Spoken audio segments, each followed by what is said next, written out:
el mal. La mayor parte de los ateos, como lo hemos podido venir estudiando, usan como excusa el no creer en Dios o negarse a creer en un Dios simplemente por la existencia del mal.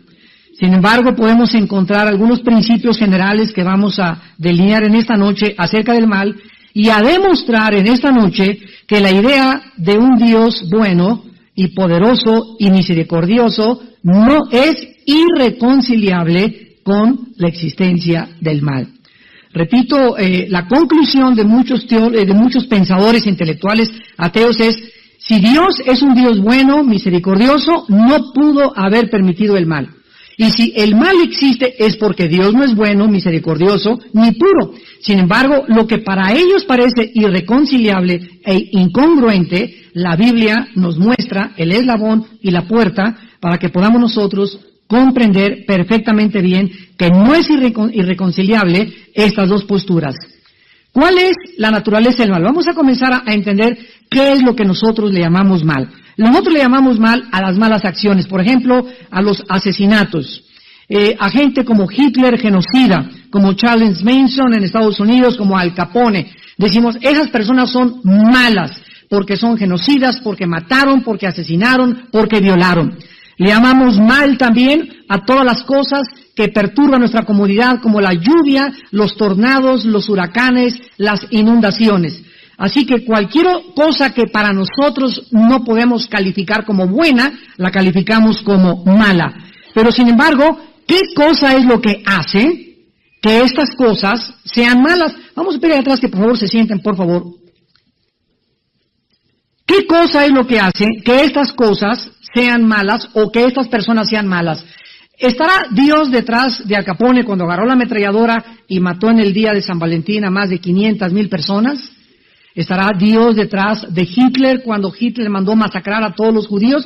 ¿Fue Dios el que se le metió a Hitler y que le dijo que hiciera esta masacre? Entonces, si nosotros no podemos concluir que Dios no es el autor del mal, se concluye que por causa de que todo lo que existe lo creó Dios, pues entonces Dios es el autor del mal.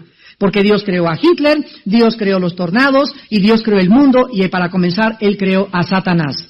Entonces vean ustedes la línea de pensamiento y cómo va el razonamiento y la lógica de los seres, de los filósofos, por lo que concluyen equivocadamente en lo que concluyen. Vamos a comenzar en esta noche a contestar, en primer lugar, de dónde provino el mal, o de dónde se originó el mal.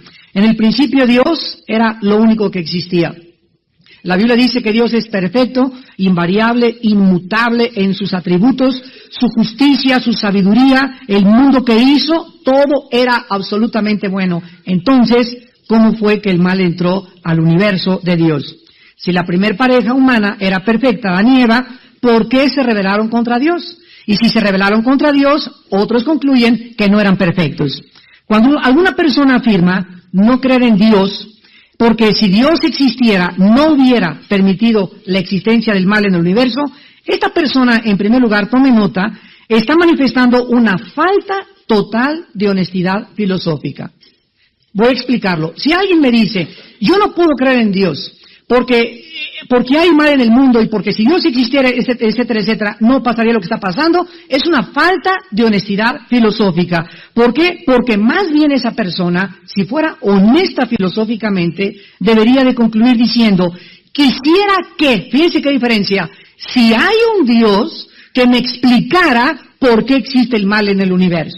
Esto es mucho más honesto que decir, yo no creo en Dios simplemente porque yo no puedo entender la posición de un Dios que permite el mal en el universo. O sea, es falta de honestidad que por falta de comprensión nosotros concluyamos que Dios no existe, porque es una deshonestidad intelectual. Porque regresamos con esa persona atea. Mire, señor ateo, si usted me dice que usted descalifica la existencia de un Dios porque el mal no lo puede usted entender, vamos a comenzar. Si Dios existiera, vamos a asumir, señor ateo, si Dios existe, Él sería infinitamente mucho más grande que los pensamientos. Esto es lógico, lo acepto. Muy bien, segunda pregunta, señor ateo. Si Dios existe, ¿usted está de acuerdo en que ese Dios que usted no entiende puede tener propósitos que usted considera malos, pero que para Él son buenos?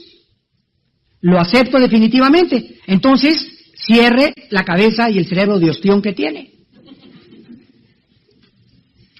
Si vamos de una forma honesta a concluir que existe un Dios, es lógico que no podamos entender los propósitos que Él tiene, que lo vamos a demostrar, y que nosotros le llamamos malos.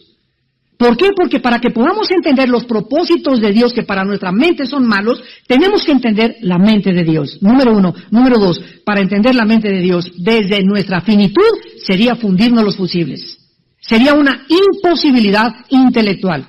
Y en tercer lugar, la Biblia nos revela que si algún ser humano quiere comprender la mente de Dios, jamás lo hará por sus propios razonamientos ni conclusiones filosóficas. Si algún ser humano quiere entender la mente de Dios, es necesario que sea Dios quien te revele su mente.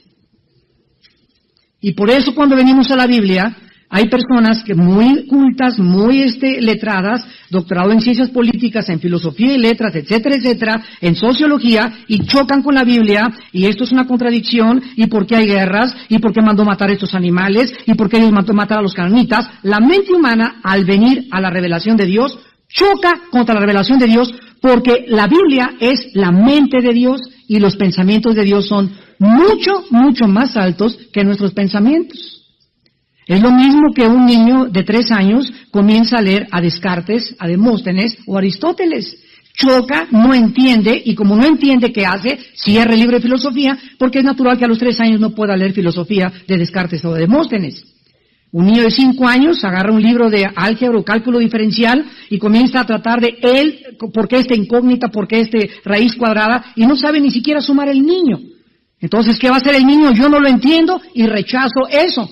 El hecho de que tú rechaces eso no implica que no haya una verdad, pero el hecho de que tú no lo entiendas tampoco implica que sea la negación de una verdad absoluta.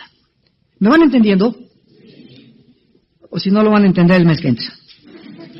Ahora, muy bien. Cuando Dios creó a sus criaturas, vamos a comenzar en este momento, ¿de dónde viene el mal? Cuando Dios crea todas las cosas que existen, y cuando Dios creó a sus criaturas, las creó con la característica, esto es lo más importante que un cristiano debe de saber, para poder ayudar a la gente a comprender. Cuando Dios creó las criaturas, y vamos a comenzar que antes de la creación de nosotros, Dios creó a los querubines, a los serafines y a los ángeles.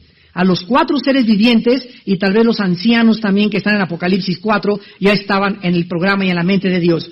Desde que Dios creó a los serafines, a los querubines, que son las primeras criaturas que Dios creó, Dios las creó con la característica más grande que poseemos, la facultad de hacer decisiones morales libremente. Dios creó a las criaturas con la facultad de la libertad. Yo no puedo tener libertad solo para escoger el bien. Si realmente soy una criatura libre, yo necesito tener libertad para escoger hacer el bien o hacer el mal. De otra manera, sería una libertad restringida. Veamos esta verdad en la segunda carta de Pedro, capítulo 2. Segunda de Pedro, capítulo 2. Dice la Biblia en el versículo 4, porque si Dios no perdonó a los ángeles que pecaron. O sea, hay algo que estas criaturas angelicales, celestiales, en el mundo y en la dimensión de la eternidad, hicieron en contra de la ley de Dios moral del universo. Por lo cual Dios no los perdonó. Y sabemos que esta cantidad o este grupo de ángeles, a quienes Dios les dijo, para ustedes no hay perdón, son la tercera parte de toda la creación angelical que Dios hizo en el cielo, que se rebelaron con Satanás. Ahorita vamos a abordar el problema de Satanás. Entonces, una tercera parte de los ángeles cometieron un acto tan abominable, y es otra cosa que los seres humanos no entendemos. Lo que para nosotros es pecado no tiene la gravedad que la tiene para Dios. Y cuando nosotros decimos, pues es una canita al aire, un pecadillo de vez en cuando, irme con una mujer de vez en cuando, una copita de vez en cuando, esas cosas que a nosotros nos parecen mínimas y que no queremos manifestar en su máxima expresión, para Dios tienen otro simbolismo tan grande y tan funesto y tan terrible, que por esta causa a la cual nosotros llamamos canitas al aire, el Hijo de Dios tuvo que abrir sus brazos y morir crucificado en una cruz hace 2000 años, por causa de lo que nosotros creemos que es una debilidad humana. Shakespeare le llamaba el defecto trágico, Freud el medio ambiente, la Biblia le llama pecado. Y ese pecado en tu vida y ese pecado en mi vida, delante de los ojos de Dios, es gravísimo. Al grado que el mismo Dios tuvo que pagar tu culpa y mi culpa. Él tuvo que pagar tu culpa y mi culpa. La muerte de Cristo en la cruz no es un chiste. Y si fuera un chiste y fuera algo vano y superficial y no perdonó Dios a su Hijo, quiero decirte, ¿cómo crees que te va a perdonar a ti si tú mueres en tus pecados? Dios no perdonó a los ángeles que pecaron, dice la Biblia, sino que arrojándolos al infierno, los entregó a prisiones de oscuridad para ser reservados al juicio. Aquí la palabra infierno no es Gehenna, la palabra infierno donde están los espíritus humanos. Aquí esta palabra se refiere al Abadón, o a un lugar, ahí lo dice, prisiones de oscuridad, y ahí están guardados estos ángeles para ser reservados en el día del juicio. Entonces hay un grupo de la tercera parte de los ángeles que pegó con Satanás, hay otro grupo de ángeles a quienes Dios encerró en prisiones y están esperando el día del juicio. ¿Qué significa esto?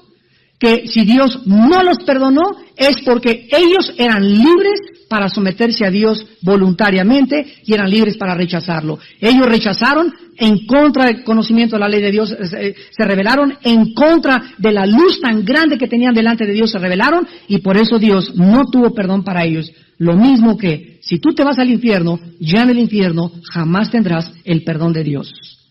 El perdón de Dios se manifiesta cuando la gracia de Dios está en operación. Y ahorita estamos en un tiempo que se llama de gracia. Hace miles de años había un hombre llamado Noé con sus 3 hijos. Dios le dijo, viene el juicio contra el mundo. Y hazte un arca y por favor trata de que toda tu familia esté dentro del arca. Durante 120 años Noé, clavando tablas y tablas, en 120 años construyó el arca. Y llegó un momento, dice la Biblia, que no fue Noé quien cerró el arca, la puerta del arca. La puerta del arca, dice la Biblia, la cerró Dios.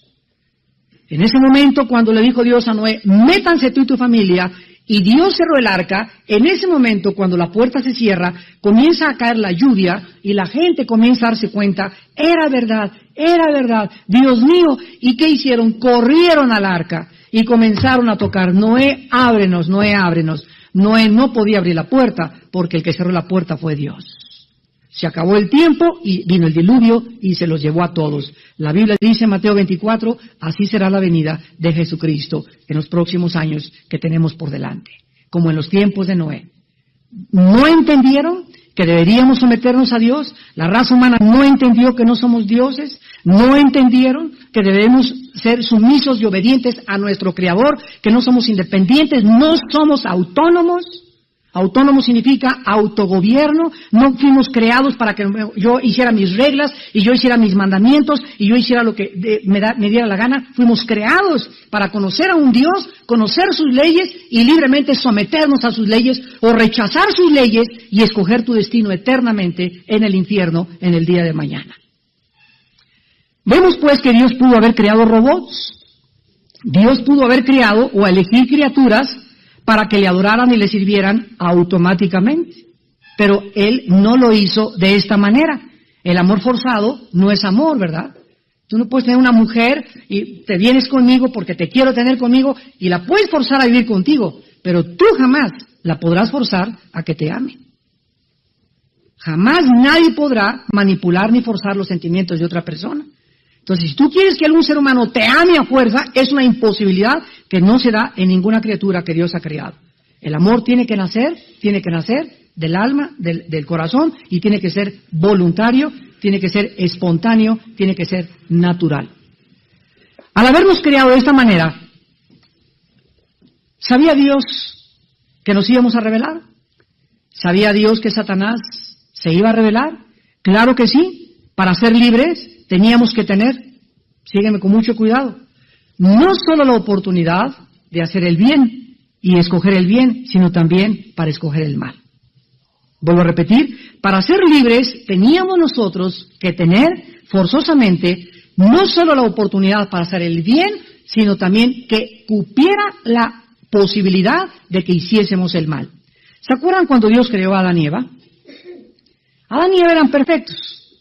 ¿Qué significa perfectos? Que, fíjense ustedes el concepto equivocado de la perfección que nosotros tenemos.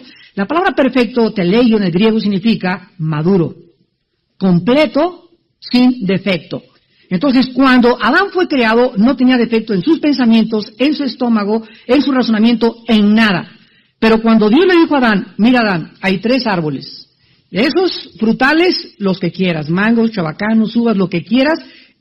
Yo hice las frutas y las creé para que pudieran ser el alimento adecuado a tus intestinos, a tu estómago. Qué maravilloso es que todo lo verde, toda la lechuga, todas las acelgas, toda la coliflor, todas esas cosas son exactamente las cosas que nuestro cuerpo digiere mejor. Eso está comprobado científicamente. La Coca-Cola, las papitas, la comida chatarra es una comida inventada por nosotros. Y tan brutos somos que por eso tenemos tantos problemas de salud, porque esa comida no fue hecha ni diseñada para nuestro hígado, nuestros riñones, nuestro estómago, nuestra sangre. Y es una interrelación entre la criatura creada y entre la creación de Dios.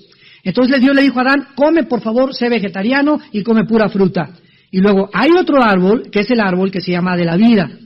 ¿Qué significa esto? Que Adán tenía que participar del árbol de la vida, aun cuando él ya tenía la vida. ¿Qué significa esto? Que aun cuando nosotros no tengamos pecado, no somos independientes de Dios.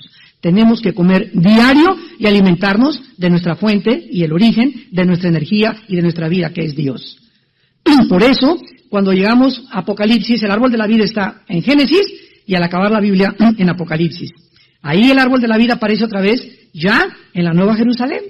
Y cuando todo hay perfección, ¿por qué otra vez dice en Apocalipsis 22 que volveremos a participar del árbol de la vida? Y las naciones también participarán de eso, porque nunca seremos dioses. No importa el estado de perfección que nosotros alcancemos, jamás podremos decir, yo autoexisto, yo me autogobierno. No, aún en perfección somos criaturas que nos debemos a Dios y le debemos su adoración siempre. Ahora bien, dice Dios que le dijo a Adán, hay un árbol que no quiero que comas, el árbol de la fruta, del conocimiento, del bien y del mal. Noten ustedes que no le dijo, hay un árbol que es el árbol de la maldad, sino que ese árbol tenía bien y tenía mal. La pregunta es por qué ese bien era también como el mal lo mismo. Porque cuando Adán participa de ese árbol prohibido, Dios le está diciendo a Adán, quiero decirte que eres una criatura creada por mí, Adán, y quiero decirte que tienes delimitaciones. Hay una frontera y te trazo desde tu creación una línea que no puedes cruzar. Lo mismo que le dijo al querubín protector Satanás, lo vamos a ver, y a todas las criaturas. Todas ustedes son creadas, pero quiero que entiendan, no son dioses. Y lo que les va a recordar que no son dioses es que hay una línea que no pueden cruzar. Y cuando crucen ustedes esa línea voluntariamente, ustedes están en contra de mi gobierno y de mis leyes. Así que si no hubiera una línea y las criaturas pudieran hacer todo lo que quisieran, jamás se podría medir el bien y el mal. Pero había la posibilidad dentro de Adán de que él escogiera voluntariamente decirle a Dios, sí Señor, te obedezco, no voy a comer de ese árbol y voy a seguir siempre tus mandamientos. Pero Adán y Eva, nos damos cuenta, no fueron creados tampoco robots. Fueron creados con la posibilidad de escoger libremente algo que los animales no tienen.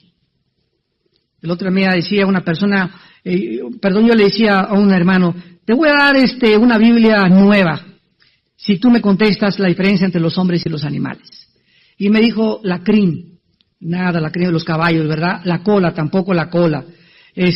¿Cuál diferencia? Que nosotros somos los únicos que caminamos erguidos. Y hasta los mismos changos se tienen que arrastrar y tienen que apoyar todas sus extremidades en el suelo. Le dije, tampoco la diferencia. Y le voy a decir porque no hay nadie que te pueda contestar esta pregunta. Porque la Biblia es el único libro que nos dice la diferencia entre los animales y los seres humanos. La diferencia entre los animales y los seres humanos es que los seres humanos somos espíritu. Somos espíritu. Los animales tienen alma, sí tienen alma. ¿Qué es el alma? Sentimientos, emociones. Los animales se entristecen, se alegran. Los perros cuando están contentos mueven la cola para todos lados, para las orejas. El caballo se enoja y echa para atrás y te pela los dientes, sabes que te va a morder. Tienen emociones, tienen enojo, tienen tristeza. Hay perros que se mueren en el cementerio con sus amos de la tristeza que les embarga. Los animales tienen sentimientos, pero no tienen espíritu. Jamás verás a un grupo de conejos adorando a Dios, ni a un grupo de changos tampoco jamás, no tienen ni siquiera la conciencia que van a morir, no tienen la conciencia que hay otro mundo que trasciende de ellos, no tienen la conciencia de que fueron criados, ellos nacieron con un programa, y ese programa, ese software se llama instinto. Ese programa se los puso Dios, a los changos les puso Dios un programa para que se columpiaran en las ramas de los árboles, a las cabras monteses para que vivieran en el monte, a las aves para que vivieran. ¿No han visto ustedes a los gansos cómo vuelan en una escuadra los gansos? Y va uno hasta adelante y vuela 1 hora y después el de hasta adelante el ganso, y así vuelan kilómetros y kilómetros y kilómetros, se pasa hasta atrás cuando se cansa y otro toma la delantera y otro así. ¿Quién les hace a todas las aves? ¿No han visto una parada de pájaros también? Que ¡brum! Vuelan todos y son miles, pero todos tienen la misma dirección. Bueno, ¿quién les dice a todos, vamos a seguir esta dirección? O hubo un encuentro donde hubo el capitán pájaro, a ver, vamos a salir así, a volar, y ustedes cuando yo haga esto, vuelan así, y cuando haga así, ustedes para acá. Ni siquiera, ¿verdad? ¿Por qué? Porque tienen un programa. Nosotros le llamamos instinto. Y ese programa Dios lo puso en todas sus criaturas. Pero a nosotros el programa que nos puso Dios fue para que nosotros escogiésemos el software que queremos en la tatema. Y si tú quieres el software de Marx, métete que te lave el cerebro Marx. Si quieres el software de Sigmund Freud, métete el programa de Sigmund Freud a tu mente. Si quieres el de la inmoralidad y yo soy libre, me acuesto con el hombre que quiere, con el amor que quieres, no hay ningún problema, traes el software de Sodoma y Gomorra. Te puedes meter el programa, ahí consiste nuestra libertad. Ay, amigo, es que a ti te lavaban el cerebro, Armando, pero ¿quién me lo lavó? ¿Quién te lo lavó a ti? Le pregunté. Ahí me lo lavó Jesús, y mira que necesitaba un buen lavado.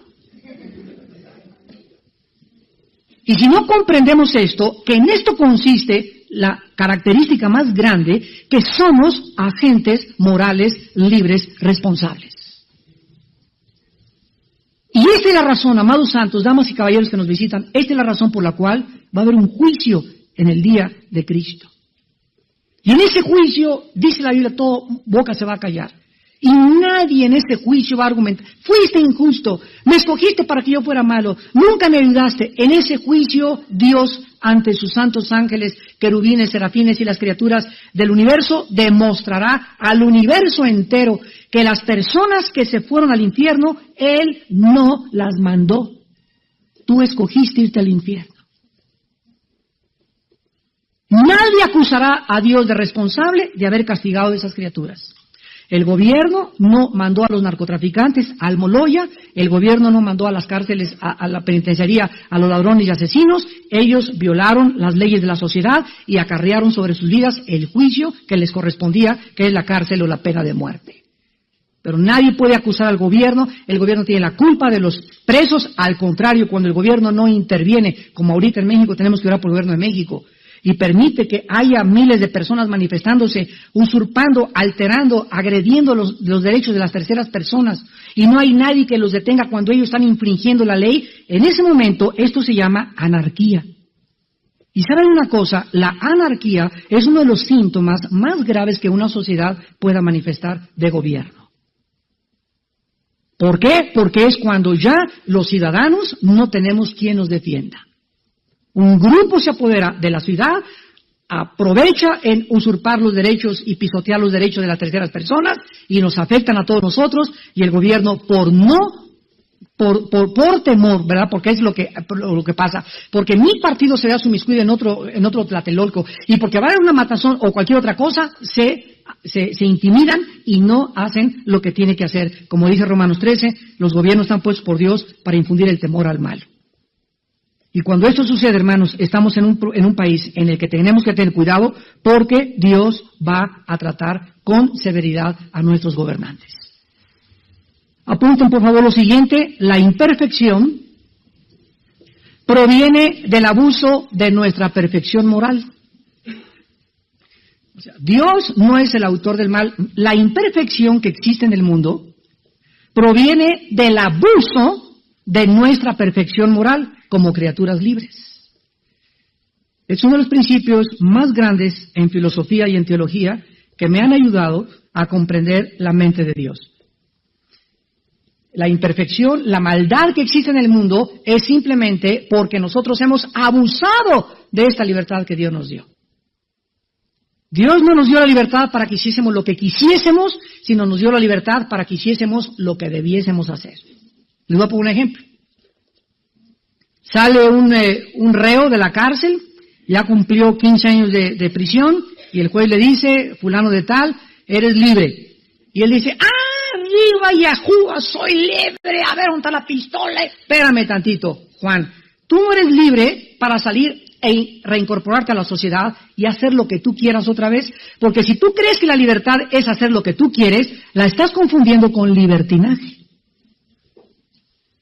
La libertad no consiste en hacer lo que querramos, eso es libertinaje. La libertad consiste en hacer lo que debemos hacer. Es como el cristiano, con que no se pierde la salvación, pues voy a hacer lo que quiere, voy a pecar. Espérame tantito, no has entendido lo que dice Gálatas 5:13, que fuimos llamados a libertad, solamente que no la usemos como ocasión para la carne. Entonces, si alguien dice, no pierdo la salvación, voy a hacer lo que yo quiera, habla de que en tu corazón no tienes ni siquiera la salvación. Porque la libertad que Dios nos da en el Espíritu no es para que hagamos lo que querramos, sino para someternos a sus normas y a sus leyes morales. Vamos a Ezequiel 28 y veamos el inicio de Satanás. Porque este ser, originalmente un querubín, de acuerdo a la Biblia, es donde tuvo su origen la maldad. Cuando Adán y Eva habían sido creados por Dios en el huerto del Edén, ya estaba en el huerto del Edén, ¿quién? No dice eso. Dice, la serpiente era más astuta, ya lo leyeron, ¿verdad? Lo vas a tener que volver a leer. La serpiente era más astuta que todos los animales del campo que Dios había hecho. Génesis 3:1. Y cuando Dios maldice a la serpiente. Pregunta, ¿qué culpa tuvo la serpiente para ser maldecida? Cuando, si realmente Satanás se metió en un animal, entonces debió haber maldecido Dios a Satanás y no al animal, que ni siquiera tenía el libre albedrío ni un agente moral para escoger lo que va a hacer. Pero cayó una maldición sobre ese reptil, literal y física, al grado que comenzó a arrastrarse y comenzó a tener como alimento el polvo de la tierra. Y aunque hay una lección espiritual detrás de esto, también hay una lección física y literal. Pero la Biblia dice que era una serpiente. ¿Qué significa esto? Espérense tantito. Vamos a Ezequiel 28 y lo vamos a explicar. Versículo 14 al 15. No, la Biblia es maravillosa. Y hay veces que leemos y creemos que la leímos y no la hemos leído como la deberíamos de leer. En Ezequiel 28, versículo 14 y 15, comienza el Espíritu Santo mencionando y diciéndole a esta criatura, tú querubín grande protector. La palabra querubín, a los que les interese la palabra hebrea queruf, con K y B grande al final, queruf, significa el que adora o bendice. Imagínense nada más. Vamos por partes. Satanás era el director de la adoración de Dios en el universo. Satanás era el que dirigía, esta palabra querub también en el hebreo también significa alabar. Él dirigía los coros angelicales, él hacía que toda la adoración del universo fuera canalizada y llevada y centrada a Dios. Ahora, aquí se le define con dos calificativos. En primer lugar, se le dice grande. Y esta palabra grande es una palabra que en el hebreo es mishak, y significa ungido. Tú, el que alababas, adorabas, bendecías, ungido de Dios. ¿Qué epítetos, qué calificativos? No hay nada que se le pueda comparar a esto, a una criatura de Dios. Y también se le llama protector. Y aquí es una palabra muy interesante hebrea que es sakak con doble K y S, sakak. Y protector significa el que pone un cerco alrededor o el que cuida. ¿Se acuerdan ustedes en Génesis 2, en la misma palabra hebrea, cuando Dios creó a Adán y no había pecado, ¿qué órdenes le dio?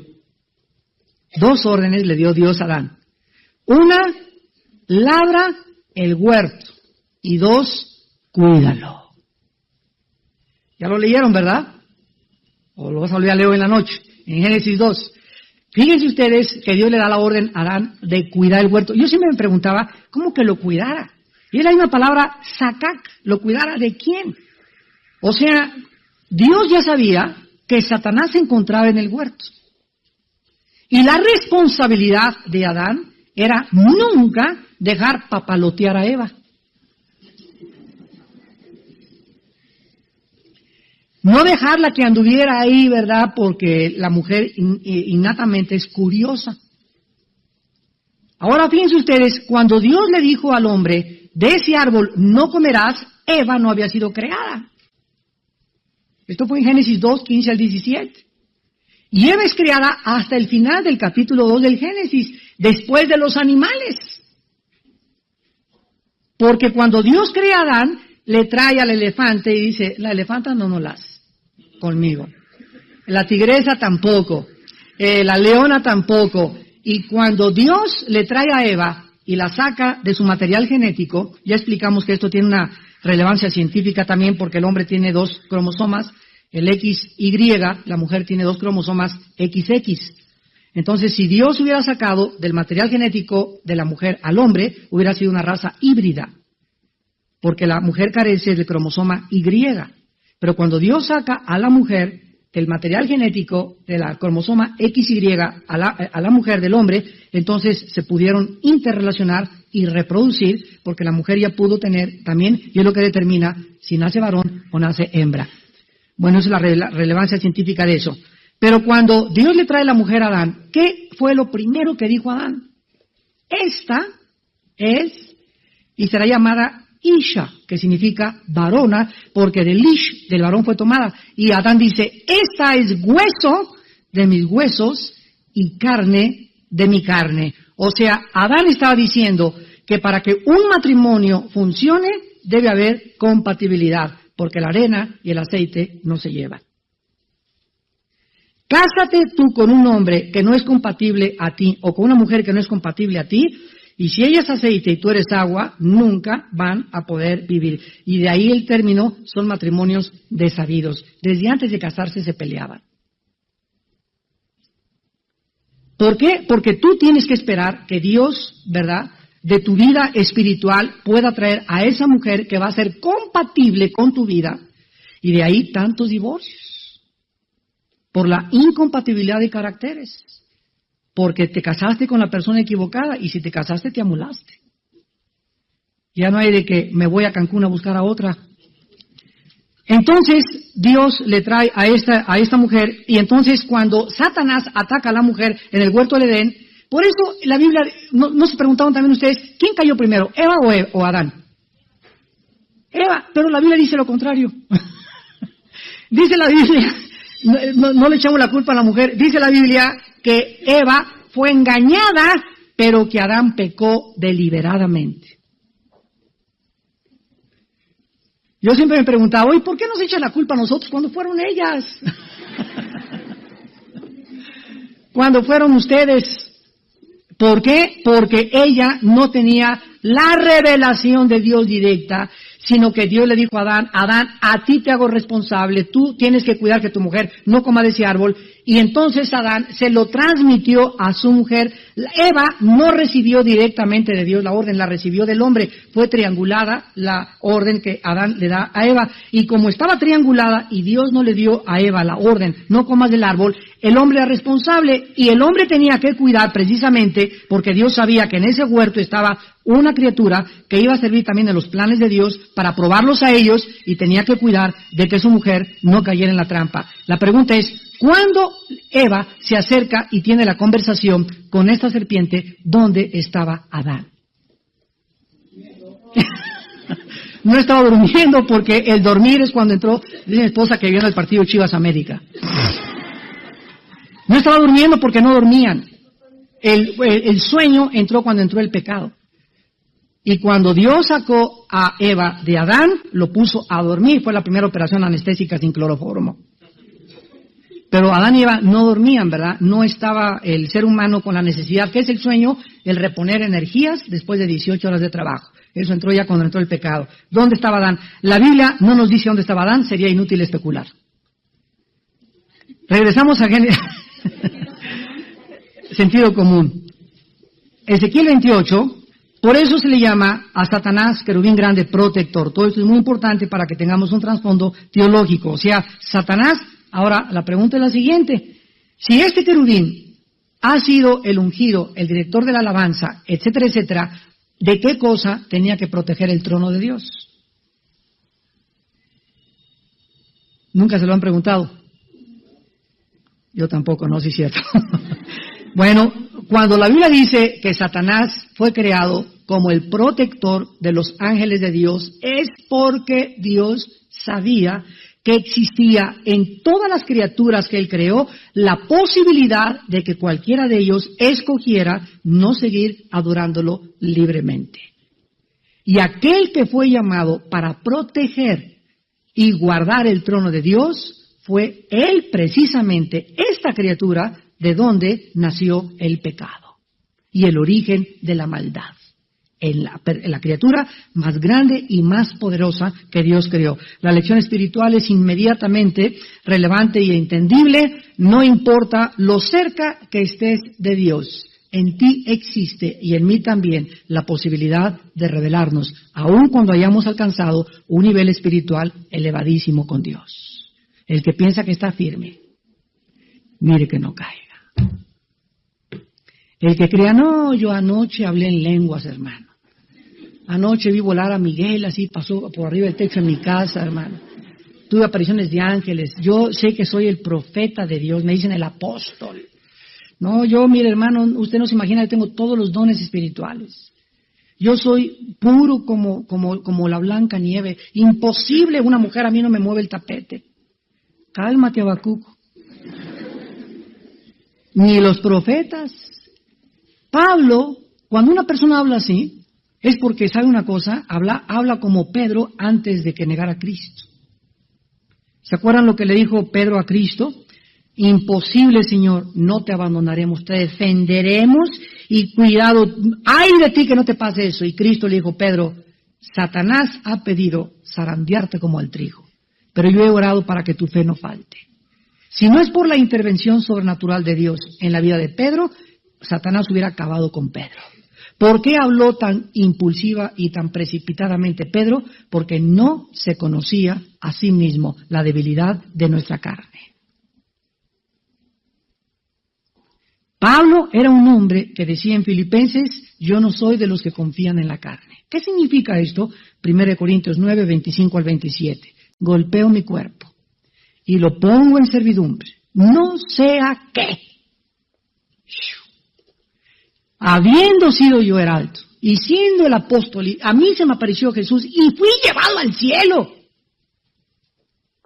No sea que, a pesar de toda esta, estuve cerca de Dios, pero nada de esas cosas me van a servir si al regresar a mi cuerpo no es mi siervo.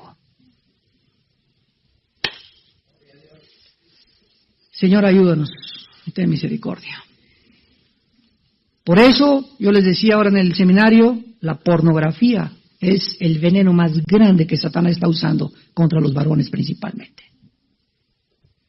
Cuando te comienza a permitir, pues ve las piernas, y ya, sin que te des cuenta, ya no puede una mujer sin desvestirla con tus ojos. Cuidado.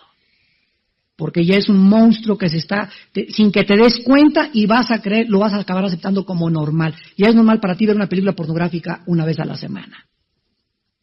Ya es normal no poder ver una mujer con transparencia como tu hija o una hermana, sino que tiene que haber esa lascivia en tu corazón, en tus venas, que hierve dentro de ti y que te guía cautivo al pecado. Sin la pureza, nunca en tu vida tendrás ni poder ni conocimiento de Dios. Y yo sé, ¿verdad?, por estadísticas en Estados Unidos, que la mayor parte de la cristiandad y de los cristianos de las iglesias tienen problemas de lascivia y de pornografía en su corazón. Y llegan a la iglesia, santo, santo, santo, Señor, y dan su diezmo, etcétera, etcétera, pero son esclavos de la lascivia y del sexo. Y esto es lo que temía Pablo. Y cuando llegue el juicio de Dios sobre tu vida, será demasiado tarde si tal vez en esta noche que oyes su voz no te arrepientes. Y le pides a Dios que te ayude a romper esas cadenas tan horribles de ese veneno que es peor que la heroína, que la cocaína, que el alcohol y que el tabaco. La pornografía es la adicción más grande y más destructiva del carácter de un varón de Dios. Y finalmente, aquí encontramos que Satanás estuvo en el santo monte de Dios. Allí estuviste, en medio de las piedras de fuego te paseabas. Perfecto eras en todos tus caminos. La palabra perfecto es la palabra tamim en el hebreo, con te tamim, y significa completo, maduro, sin defecto, igual que Adán. Perfecto eras en todos tus caminos, desde el día que fuiste criado hasta que se halló en ti. O sea, no hubo una fuerza externa para que empujara. Ahí no, Adán y Eva fueron empujados, ¿verdad? Se les presentó, pero hubo un tentador que los sedujo a la mujer, y la mujer contaminó al hombre, y el hombre por tonto no cuidó a la mujer, y el hombre, bueno, todo lo que pasó en el huerto del Edén. Pero en el caso de Satanás, él no tenía ninguna fuerza externa que lo tentara a caer en el pecado, sino que esa posibilidad existía dentro de Satanás mismo, lo que nos demuestra que es mentira que un ser humano le diga, hice esto porque el diablo me empujó. El diablo va a ser atado en el milenio 1000 años para demostrar en la última dispensación de Dios que el ser humano sin Satanás es capaz de hacer cosas peores de las que hizo cuando estaba Satanás. ¿Y cómo lo sabemos? A Isaías 65-66, el pecador de 100 años será maldito. Y en el milenio habrá muerte y habrá juicio. Y habrá reproducción sexual en el milenio. Y ahí nos damos cuenta que con Satanás atado durante 1000 años, el hombre tiene el potencial suficiente para rebelarse en contra de su Creador. Entonces, nada fuera de su propia voluntad de Satanás le impulsó, o de su voluntad libre le causó pecar. No tenía ninguna fuerza externa. No era Dios el que puso el mal, sino que de dentro de él mismo, de dentro, cuando pecamos nosotros también somos la causa del mal que hacemos por nuestra propia voluntad. Cuando una persona dice, Satanás me hizo esto, Satanás me hizo aquello, es porque mi mamá fue prostituta, porque me crié en un orfanatorio, soy un robachicos porque hice aquello. Cuando no somos responsables de nuestras acciones, jamás podremos tratar con nuestro corazón. Hay muchas películas que pasan en el cine y que son películas muy feas, y hay unas películas que, gracias a Dios, tienen un buen mensaje. Yo les quiero recomendar que vayan a ver la película La vida de Anton Fisher. El actor es un negrito, Denzel Washington. Es un caso de un muchacho negrito que es violado, que es abusado desde niño y que comienza a tener una agresividad tremenda en el barco, comienza a golpear a todos porque él cree que toda su agresividad viene de su infancia. Un psiquiatra lo comienza a tratar y toda la película es el desenlace y el manejo del psiquiatra de tratar de llevarlo a enfrentar su responsabilidad y tratar con su pasado para que pudiera ser libre en el presente y en el futuro. Y el mensaje, ¿verdad?, es bastante bonito porque aquí encontramos que es exactamente lo que la Biblia enseña. Si tú sigues, es que mi pasado y mi esposo, tengo así la cara de uva porque mi esposo me pegaba y porque 3 hombres me han abandonado, soy lesbiana porque no creo que ningún hombre ya sea bueno para mí. Cuando tú tienes esto de tu pasado, si no enfrentas tu pasado y te das cuenta que tú eres responsable de tus acciones, no podrás tener paz en el presente ni extenderte hacia el futuro. Y si no enfrentamos esto es porque somos inmaduros. ¿Quién es una persona inmadura? Un ser humano inmaduro es una persona que le sigue echando la culpa a alguien de lo que es en su vida, sin saber que la gracia de Dios es mucho más grande que la maldad que podamos haber heredado de nuestros padres. Oremos.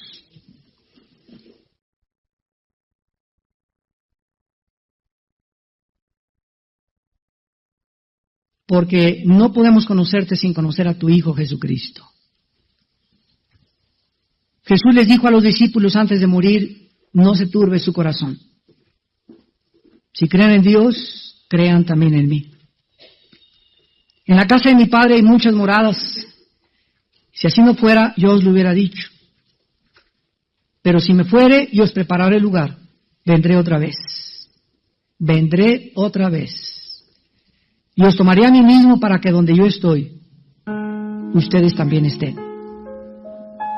Tomás le preguntó, Señor, no sabemos a dónde vas, ni sabemos el camino.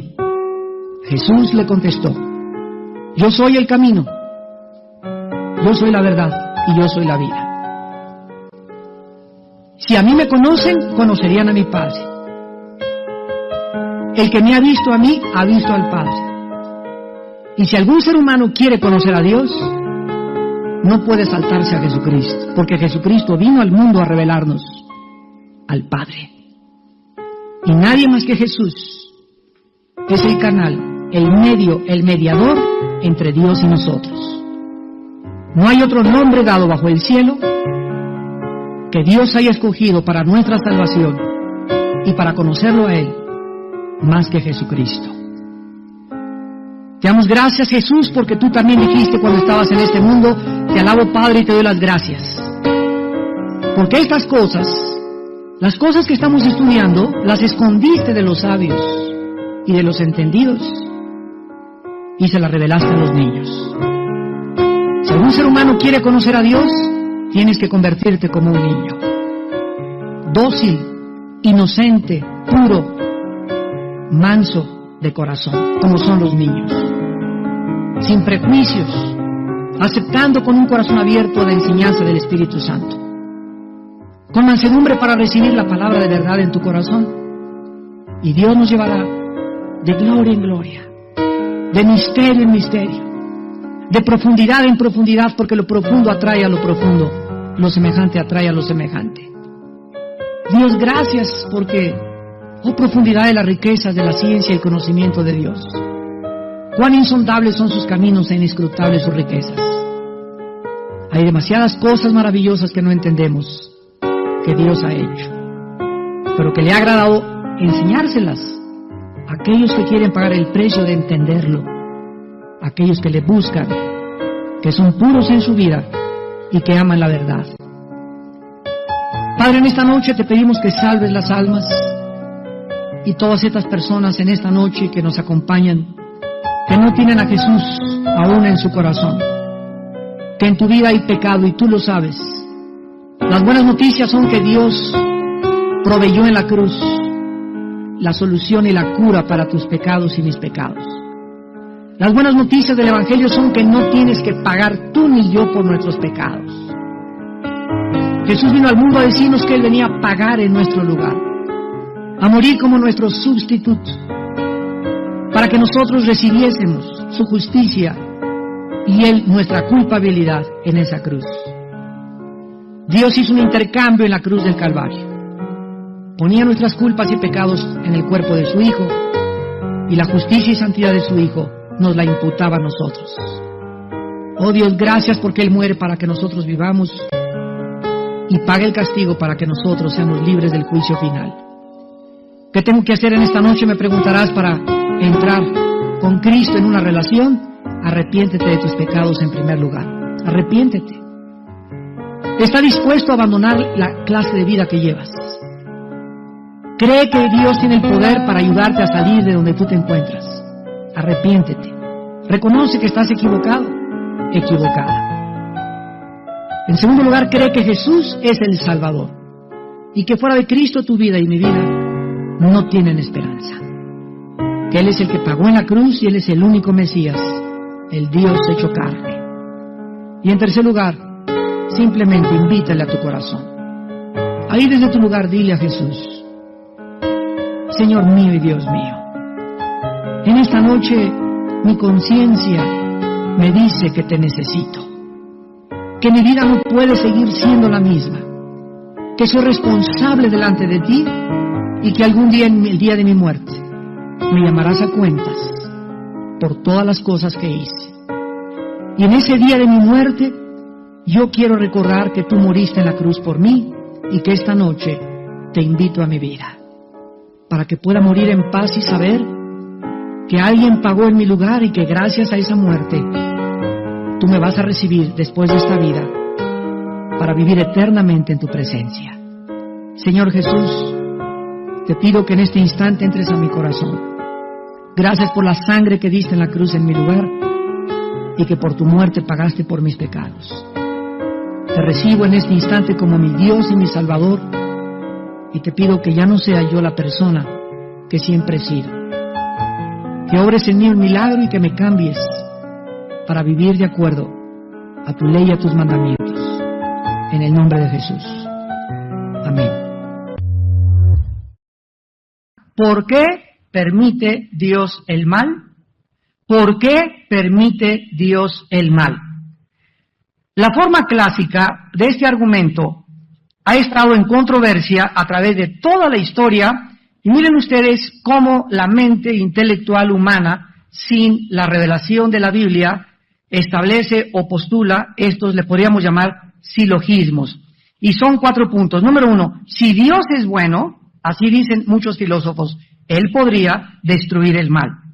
Si Dios es todopoderoso, no tiene ningún impedimento para destruir el mal. Pero el mal no ha sido destruido. 4 punto, por lo tanto Dios no puede ser bueno. Se dan ustedes inmediatamente cuenta en dónde se encuentra el error. El error se encuentra en lo siguiente, en que desde nuestra perspectiva humana, nosotros no podemos ver en una inundación, en un accidente, en un cáncer, en una muerte, nada bueno. No podemos ver que haya un propósito detrás de lo que nosotros llamamos malo, que valga la pena que haya. ¿Me van siguiendo? En otras palabras, cuando Jesucristo murió en la cruz, para hacer un poco de memoria en la última clase, las personas que estaban paradas al pie de la cruz, nadie pudo imaginarse que en ese desangramiento, su cara deshecha, en esas espinas, en esa tragedia, en esa culminación en la cual en la cruz del Calvario colgaba ese hombre, ¿quién podía decir esto es lo más maravilloso para la humanidad? Nadie lo pudo haber discernido, ni tampoco lo pudo haber deducido, porque en ese momento ellos no podían ver que detrás de esa crucifixión se encontraba toda la sabiduría de Dios. Entonces, el problema está en que nosotros no creemos que haya un propósito para el mal. Y como nosotros creemos que no hay un propósito detrás de las cosas que le llamamos malas, entonces nos queremos hacer más perfectos que Dios. Y le decimos, si yo no puedo ver en esta crucifixión que haya un propósito eterno, entonces tú, Dios, tienes que haberte equivocado al permitir que mataran a tu Hijo Jesucristo. Y sin embargo, a través del tiempo, Dios nos ha abierto los ojos y 2000 años después nosotros, todos nosotros, le damos gracias a Dios por la muerte de Jesucristo. Bueno, vamos por orden. Vamos entonces a contestar las preguntas. ¿Por qué Dios no ha hecho nada para detener el mal? Número mal. El mal no puede ser destruido sin destruir juntamente la libertad. Número 1. Esta es la primera respuesta. El mal no puede ser destruido sin destruir juntamente la libertad. Como dijimos en la clase pasada, lo voy a explicar. Todos nosotros tenemos una característica que es la más grande que Dios le ha otorgado al ser humano. Y esta se llama la libertad de poder escoger entre 2 caminos, entre el bien y entre el mal. Si los seres que Dios creó, desde Satanás, lo vimos en la clase pasada, los querubines, no hubieran tenido 2 cursos de acción y solamente hubieran tenido un curso de acción, no hubieran sido creados libres.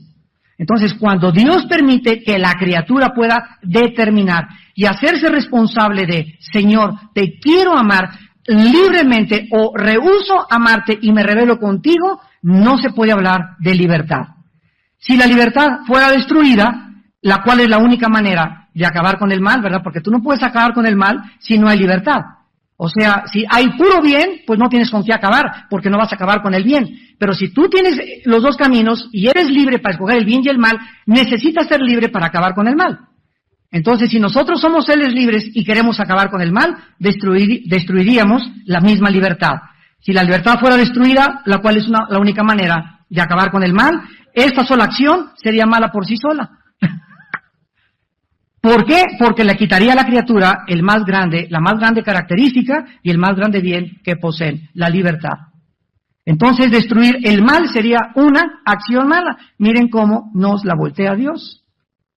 Si el mal tiene que ser vencido, tenemos que hablar de vencerlo y no destruirlo. Dice en Romanos, vamos a Romanos capítulo 12, y vean ustedes la forma de afrontar el mal bíblicamente.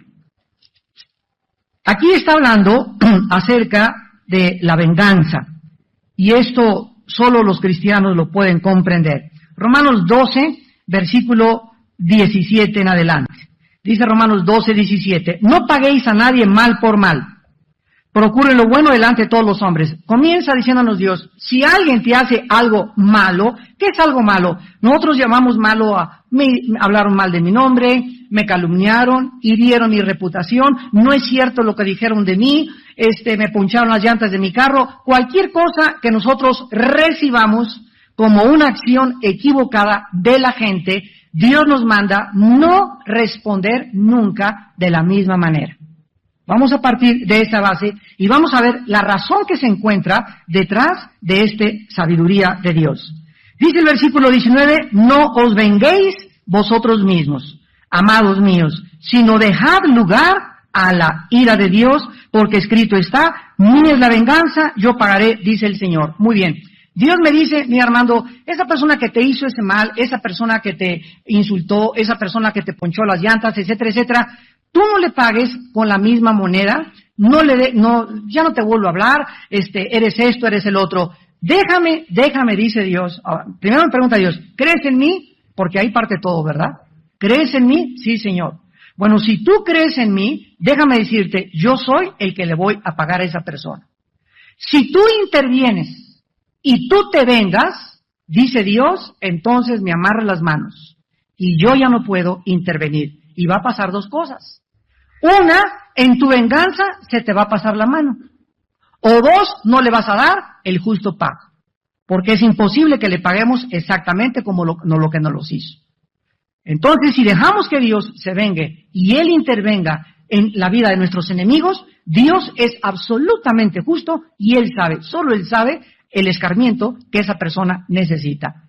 Entonces, ¿qué es la fe? La fe es vivir en la vida sin rencor a nadie, sin amargura contra nadie, porque creo que Dios es el que está abogando a mi causa, ninguna arma forjada contra mí prosperará, suya es la venganza, dice el Señor, y mi paciencia se va a crecer y a madurar, mientras yo espero que Dios tome acción de mis enemigos.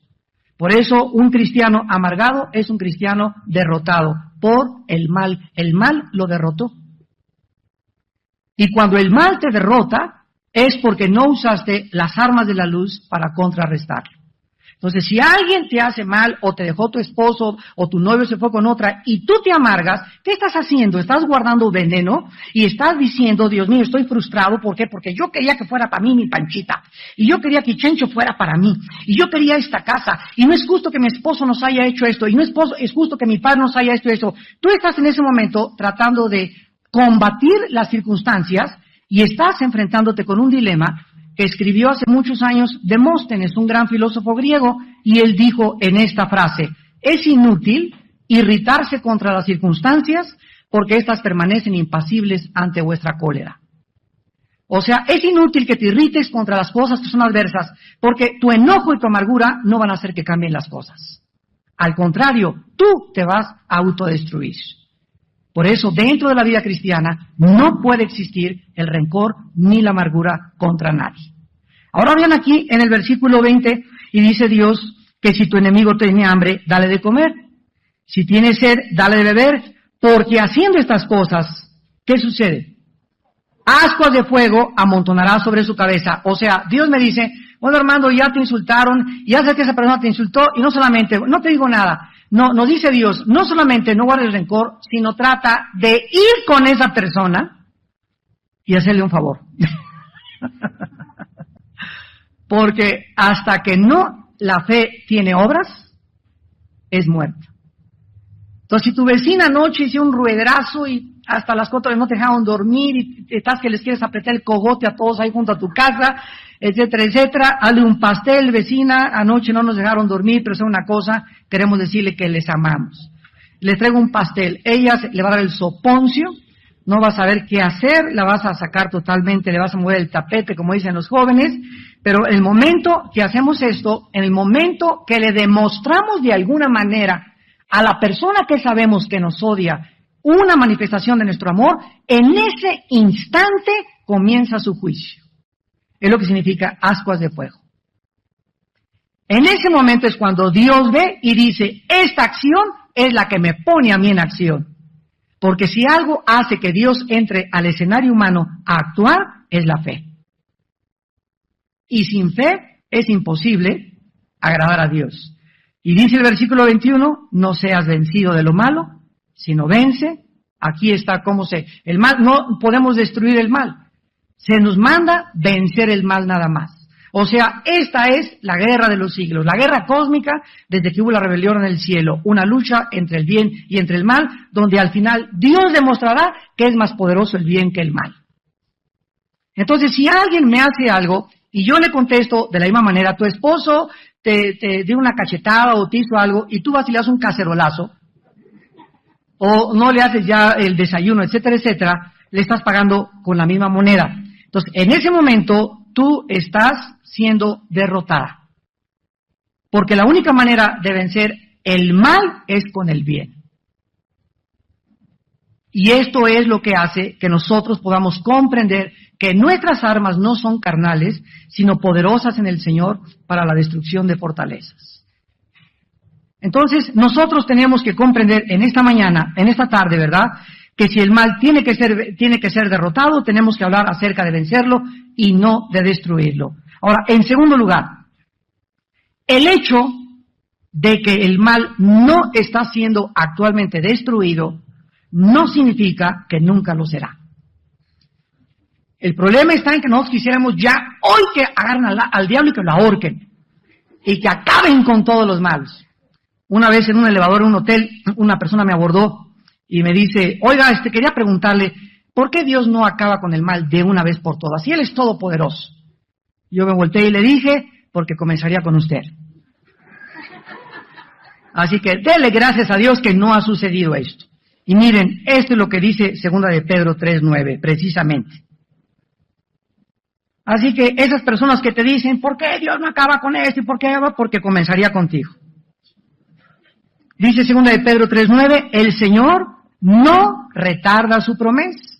El problema es que nosotros somos impacientes, sino que, según algunos, la tienen por tardanza, sino que es paciente. Sí, Dios es paciente y nosotros somos impacientes. Ese es el problema. Dios es paciente para con nosotros, no queriendo que ninguno perezca, sino que todos procedan al arrepentimiento. ¿Qué es lo que hace que Jesucristo todavía no venga y acabe con el mal y se acaben todas las injusticias? Que quedan millones de seres humanos aún que necesitan ser salvados. Y si tú eres un cristiano que estás, ¿por qué no acabas con el mal? ¿Y por qué pasó esto y por qué aquello? ¿Por qué no cooperas con Dios en que esto se acelere predicando el Evangelio de Jesucristo? O ayudando a que el Evangelio sea propagado al mundo entero. Una de las cosas que va a hacer que Cristo acelere su venida es la predicación del Evangelio en el mundo entero.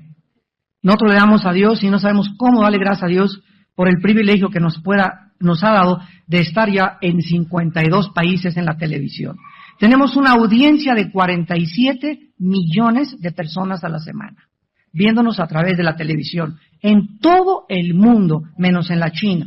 Estamos en Siria, en Israel, en DirecTV de costa a costa en Estados Unidos, en Telecable en 26 estados de la República, en todo Iberoamérica, en Madrid, en España, en Italia, en Florencia. Estamos en Francia siendo traducidos simultáneamente. Y todo esto lo ha hecho Dios. Y recibimos, no se imaginan, 150, 200 correos electrónicos cada 2 o 3 días de Chile, de Argentina, de Ecuador, de las Islas Canarias, de Miami, de Estados Unidos, y todos, o el 80% de los correos que recibimos de tanta gente que ve nuestros programas de televisión son preguntando cosas de la Biblia. ¿Por qué esto? ¿Por qué aquello? O sea, los cristianos están muriendo de hambre en el mundo de la palabra. No hay enseñanza de la palabra de Dios. Hay herejías, vientos de doctrinas, cosas horribles. Les voy a dar un ejemplo. Nos llegó un correo anoche y mi esposa me lo leyó. Me dice, mira, viene de Puerto Rico, Armando. Mira lo que dice. Hermanos, quiero decirles que yo hubo una iglesia en Puerto Rico, etcétera, etcétera. Y llegamos el domingo y no encontramos a nadie. Ni las bocinas, ni los micrófonos, ni nadie. El pastor se llevó todo. Estas situaciones están sucediendo en el mundo. Llegó el pastor y se llevó con todo lo que estaba en la iglesia. O sea, levantó una iglesia por 8 o 10 meses y compró y le sacó dinero a la gente, y ya que compró todo, ¿verdad? Y lo puso a su nombre también los terrenos, agarró y se llevó todo. Esto está pasando en el mundo que se dice cristiano. Y no nos sorprendamos porque Cristo dijo que los engañadores irían de mal en peor y habría falsos profetas como hubo en el Antiguo Testamento, falsos profetas. Por eso vivimos tiempos peligrosos donde tú necesitas saber a dónde caes, con qué iglesia estás. Necesitas discernimiento para poder evaluar y cualquier persona que nace de la noche a la mañana y ya soy pastor, etcétera, etcétera, ten cuidado de él. Porque un pastor no se hace el vapor, tiene que tener una trayectoria, tiene que tener cobertura de hombres maduros, de líderes que lo hayan visto, que lo hayan experimentado, tiene que ser probado con las mujeres, con el dinero, con el orgullo y con la popularidad. Son años para que una persona se convierta en un siervo de Dios. Pero este es el tiempo de que todo es microondas, café instantáneo, sopa marucha instantánea, pastores instantáneos. Vean Apocalipsis 11. Entonces, el hecho de que el mal no sea destruido ahora no significa que nunca lo será. Y lo estamos viendo en estos pasajes. Dice Apocalipsis 11, 16 al 18, y los 24 ancianos que estaban sentados delante de Dios en sus tronos, se postraron sobre sus rostros y adoraron a Dios, y diciendo, te damos gracias, Señor, Dios Todopoderoso, el que eres y que eras y que has de venir, porque has tomado tu gran poder y has reinado. Y se airaron las naciones, y tu vida ha venido, y el tiempo de juzgar a los muertos, y de dar el galardón a tus siervos los profetas, a los santos y a los que temen tu nombre, a los pequeños y a los grandes, y de destruir a los que destruyen la tierra. Así es, el libro de Apocalipsis nos revela claramente que se acerca el tiempo en el que Dios juzgará a los vivos y a los muertos, donde Dios juzgará a unos a la izquierda, a las ovejas a la derecha, y les dará recompensas. Entonces, el hecho de que en este momento no veamos nosotros que hay justicia no implica que no la va a haber. La Biblia nos habla que se acerca esta época en la que habrá justicia. Ahora fíjense, el libro de Efesios es uno de los libros, sobre todo el capítulo 1 de Efesios, es uno de los capítulos más profundos del Nuevo Testamento. Y en el libro de Efesios, capítulo 1, el apóstol Pablo hace una oración. Y dice el apóstol Pablo, Señor, yo te pido que les des a los cristianos de esa iglesia un espíritu de sabiduría y de revelación en tu conocimiento, alumbrando los ojos de su entendimiento, escucha, para que sepan la esperanza a la que han sido llamados. O sea que, para que yo pueda despertarme mañana con esperanza, porque si no tengo esperanza, ¿qué es esperanza? El saber que hay un futuro mejor, que las cosas van a mejorar, que mi Dios no me dejará, que no me desamparará, pero para que yo pueda enfrentar la vida con esta esperanza, necesito luz, alumbrando los ojos de su entendimiento. Tú tienes que entender, hijo e hija de Dios que me escuchas, que hemos sido llamados a esperar de los cielos a su Hijo Jesucristo. Dice en Tito 2, aguardando la bienaventurada esperanza y la manifestación gloriosa de nuestro Dios y Señor Jesucristo. Entonces, hemos sido llamados a tener paciencia. Y el mundo, por la impaciencia que tiene, se casan con la persona equivocada, se casan antes de tiempo, se adelantan y saltan a privilegios del sexo antes de casarse, roban, quieren ya esa casa, quieren ya prosperar dentro del cristianismo, líderes que ya quieren ser populares, ya quieren ser esto, compiten contra esa iglesia, yo también quiero tener esto, y ese espíritu de competencia y de impaciencia es lo que te impide recibir de Dios. Otros quieren imitar la manera de predicar de Benny King, y hay 50 clones de Benny King. Y hay 50 de ese pastor, y nadie espera a ser el original, a ser usado como Dios te tiene que usar. ¿Por qué? Porque queremos ser como los demás, porque no conoces tu identidad. Se llama pérdida de la identidad. Quieres ser como Madonna, quieres ser como Britney Spears, quieres caminar como Julio Iglesias, quieres cantar como el Charro Avitia, etcétera, etcétera. Siempre tratando de ser alguien que tú no eres, porque tú no tienes tu identidad, no la conoces, y Cristo vino a recobrar nuestra identidad. Entonces te das cuenta que necesitamos luz en el entendimiento para saber la esperanza a la que hemos sido llamados. Y esta luz diario la tienes que recibir de la palabra de Dios. En Apocalipsis 20:10 dice la Biblia, y el diablo que los engañaba fue lanzado en el lago de fuego y azufre, donde estaban la bestia y el falso profeta, y serán atormentados día y noche por los siglos de los siglos. La Biblia sí habla y sí menciona del final de Satanás. Dios ha permitido en todo este tiempo que se llama la dispensación de la iglesia, que ande suelto, y el mismo Satanás es un instrumento de Dios en su sabiduría, aunque yo no pueda ver sus propósitos y lo estoy comenzando a entender, él detrás de eso tiene un propósito y lo usa como nuestro adversario, para que él se oponga a nosotros y sea el instrumento de nuestra resistencia.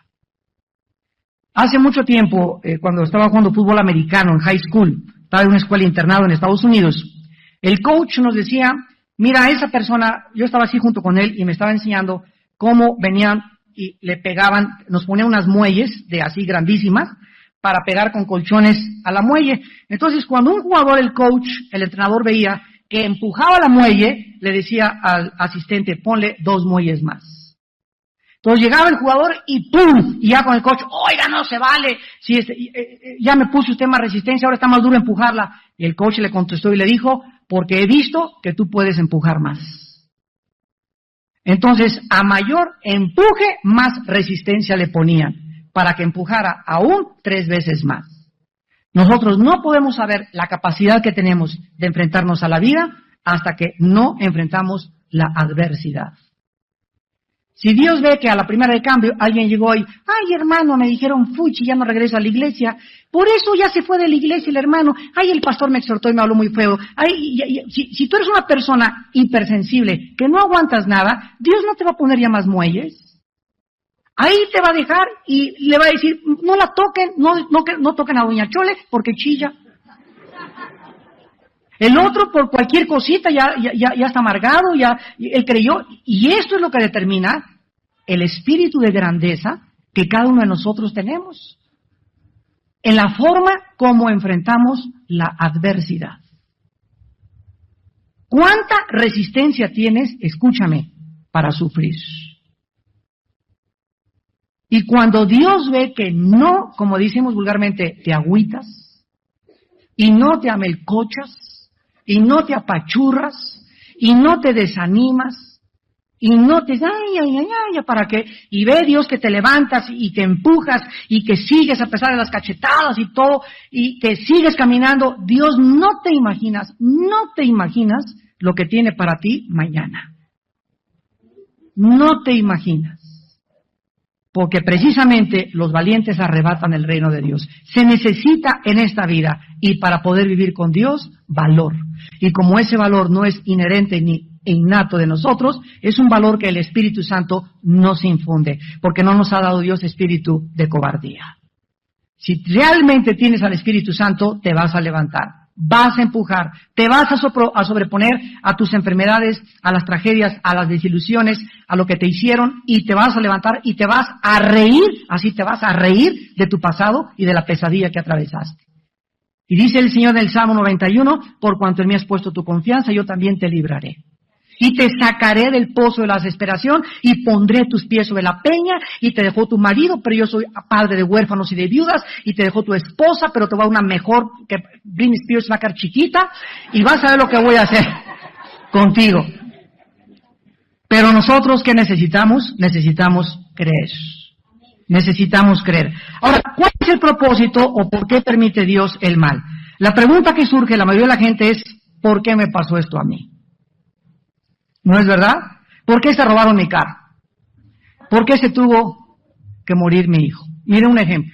El dueño de la cadena de televisión de noticias más grande del mundo se llama la CNN. El dueño de esta cadena internacional se llama Ted Turner y se casó con una ex actriz de cine llamada Jane Fonda. Y este hombre, Ted Turner, iba a una iglesia como todos los americanos. Aquí van a la iglesia católica en Estados Unidos, a la iglesia evangélica o protestante, pero no era cristiano. Y iba a una iglesia bautista, y a los 17 años de edad se le muere su hermana de cáncer, de Ted Turner, el dueño de CNN. Y él dice en sus memorias que clamó, Dios, si tú eres Dios, sánala. Y como Dios no la sanó y se murió, a los 18 años se hizo ateo. Se amargó contra Dios y hasta la fecha es uno de los hombres que más odian a los cristianos y a la Biblia en el mundo entero. Él hizo los 10 mandamientos de Ted Turner. Se casa con esta actriz Jane Fonda y Jane Fonda, su esposa, se convierte a Cristo. Le decían la reina de los aeróbics. Se convierte a Cristo hace 9 años y comienza a crecer, a discipularse a escondidas de él, y llega el momento, esto lo escribe ella en su libro que acaba de salir, donde lo confronta con Cristo. Ella sabía que él odiaba a los cristianos, pero ella dijo, yo no puedo ya ocultarle a mi esposo que soy hija de Dios. En ese momento él le dijo, yo no quiero saber absolutamente nada de tu vida, agarra tus maletas y lárgate de la casa. Y entonces aceleró el divorcio y se divorciaron, y ella en su libro escribe, estuve casada con un hombre, fueron como 10 años los que estuvo casada con él, con el hombre más rico del mundo, un hombre que tiene lo que él quiere, cualquier sueño, cualquier deseo, lo tiene por su influencia y su poder. Sin embargo, nunca, dice Jane Fonda, he conocido un hombre más vacío, más confundido, más amargado y más infeliz que Ted Turner. Y ahí está todo el libro de Eclesiastés escrito hace 3000 años, del rey Salomón, que Ted Turner parece el niño del coro comparado con él. Porque Salomón, ¿verdad?, tuvo los asientos donde sentaba eran de oro. Tenía 1000 mujeres, esposas, amantes, cantores. Bueno, dice, no negué a mis ojos nada que mis ojos pudieran desear. Y después dije, vanidad de vanidades es la vida. ¿Por qué, verdad? Porque este hombre no pudo explicar por qué se murió su hermana y la agarró contra Dios. ¿Por qué existen terremotos, huracanes, inundaciones? Fenómenos naturales que se llevan y desbastan miles de seres humanos. Miren lo que pasa. Cuando hay una catástrofe, como por ejemplo las Torres Gemelas de Nueva York, donde se estrellan 2 aviones con más de 40 pasajeros y mueren más de 3000 personas en las 2 torres, y vemos que se mueren colectivamente miles de seres humanos, nos impacta ver una muerte colectiva. Cuando hay un terremoto y se lleva a 1000 o 2000 personas, nos impacta que hayan muerto 2000 o 3000 personas. Pero nunca nos hemos detenido a pensar lo siguiente. Esas personas que se murieron en las Torres Gemelas bajo el avionazo y los que se murieron en el terremoto, de todas maneras se iban a morir. Algún día se iban a morir. O sea, diario se mueren 73,000 personas en Estados Unidos. Pero se mueren aisladamente y no nos damos cuenta. O sea, diario es la vida y la muerte a nuestro alrededor. Pero cuando se mueren colectivamente, a nosotros se nos hace algo mal. Y comenzamos a decirle a Dios, ¿por qué te vas así? Bueno, hay niños que nadie sabe, se están muriendo ahorita de leucemia. Hay niños que mueren en un terremoto, una inundación, se llevan a familias enteras, pero de todas maneras todos tenemos la misma cita con la muerte. Pero lo que nos impacta es que se mueran al mismo tiempo muchas personas. Entonces, todos nosotros, tarde o temprano, nos tenemos que morir. Y si todos nos tenemos que morir, habríamos nosotros de decirle a Dios la forma como vamos a morir. Todos quisiéramos morir, ¿verdad? Así con una paleta y en la camita, no muy grandes, ¿verdad? Con salud, y que de repente, pum, cerramos los ojos y ya los ángeles ahí, Gabriel, y hasta Juan Diego ahí junto a ti. Desgraciadamente, no podemos dar muchas veces respuestas que satisfagan el alma humana que están atravesando diferentes desgracias, pero para aquellas personas en esta noche que usan estos argumentos, es otra cosa, para negar la existencia de Dios, porque si Dios es bueno, no permitiría que tantas tragedias, que se cayeran aviones, etcétera, etcétera.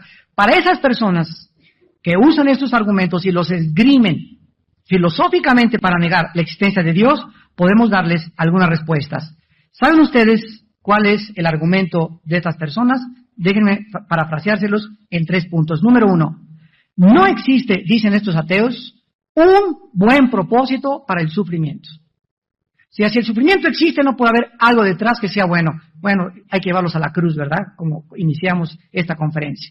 Ahí la cruz te desmiente lo que estás diciendo, porque cualquiera hubiera dicho, ¿cómo puede haber detrás de esta muerte horrenda, cruenta, sanguinaria, algo bueno? Y lo vemos después que lo comprendimos. Número 2, un Dios bueno no tendría un buen propósito para todas las cosas. Y número 3, así pues, no puede existir un Dios que sea bueno. Esta es la argumentación que una persona en el Canal 11 hace 12 años me retó en el Politécnico para decirme que por eso él no creía en Dios. Vean ustedes la respuesta de 2 maneras. La primera, necesitamos hacer una distinción inmediatamente, porque existe una diferencia entre nuestro conocimiento del propósito del mal y el propósito que Dios tenga para permitir el mal. Me voy a ir más despacio. Existe una diferencia entre el conocimiento, o sea, ¿qué ser humano puede decir, yo sé por qué sucedió eso? Tendrías que ser Dios. Como no sabes por qué sucedió eso, lo atribuyes como que es algo malo, porque no te gusta que hubiera sucedido. Entonces te peleas contra Dios, porque tú no puedes creer que haya algo bueno detrás de eso malo que sucedió. Ese es el problema. Pero sin embargo, tenemos que recordar que Dios sí puede tener un propósito para permitir lo que ha sucedido. Entonces, si Dios es infinitamente más grande y más poderoso que nosotros, y Él forzosamente cosas que nosotros aquí abajo como la crucifixión, repito, no entendemos, no significa que Él no tenga o que Él tenga el mismo propósito que le atribuimos nosotros a las cosas malas que suceden, porque Él es Dios. Y Él tiene propósitos, si Él es Dios, infinitamente más sabios, el problema está que los queremos ahorita saber. Ese es el problema, queremos ahorita saber por qué pasó esto. Y Dios nunca nos contesta de esa manera.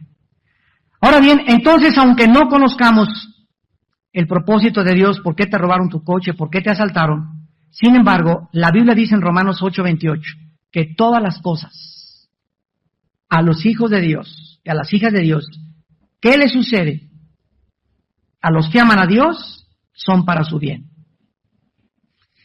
Hace 2 meses una muchacha ahí en la iglesia del norte se acercó con mi esposa y yo. ¡Ay, hermano pastor! Kencho se fue, es un desgraciado, yo fui buena con él, ¿y qué cree? Se fue con mi mejor amiga. Diosito sabía que yo lo quería y que hasta nos íbamos a casar ahora en octubre, etcétera, etcétera. Y a la semana que esta hermanita se acercó a consejería con mi esposa y conmigo, se le atravesó otro chencho. Y cuando conoció en una semana, si no pasó ni una semana, mi esposa le dijo, mira, híncate, ora. ¿Sabes una cosa? Te voy a dar un secreto, le dijo mi esposa. Siempre que no entienda lo que está pasando, alaba a Dios. Alábalo. No te imaginas el poder que está encerrado entre la alabanza. Alábalo, Padre. No entiendo, lo vamos ahorita en Job, pero tú lo hiciste. Yo no sé qué está pasando, en este momento no veo un propósito por el cual no lo puedo entender, si nos íbamos a casar, etcétera, etcétera, pero yo te alabo porque tú eres infinitamente sabio y sé que tienes algo mejor para mi vida. Cuando tú, amado santo, amada santa, cuando tú entras con esta actitud en la vida y tienes esta respuesta hacia la adversidad que no puedes explicar qué se encuentra detrás de eso malo que te sucedió y Dios ve que tú le alabas, esa es una demostración de que tú crees en Él. Y Dios se pone en acción y vas a ver en paracaídas lo que te va a mandar. Esta muchacha le habló a mi esposa, hermana, ¿qué cree? Pastora, fíjese que este muchacho y está en un seminario y el otro ni siquiera tenía trabajo. Y dice mi esposa, ¿ya ves? ¿Ya ves?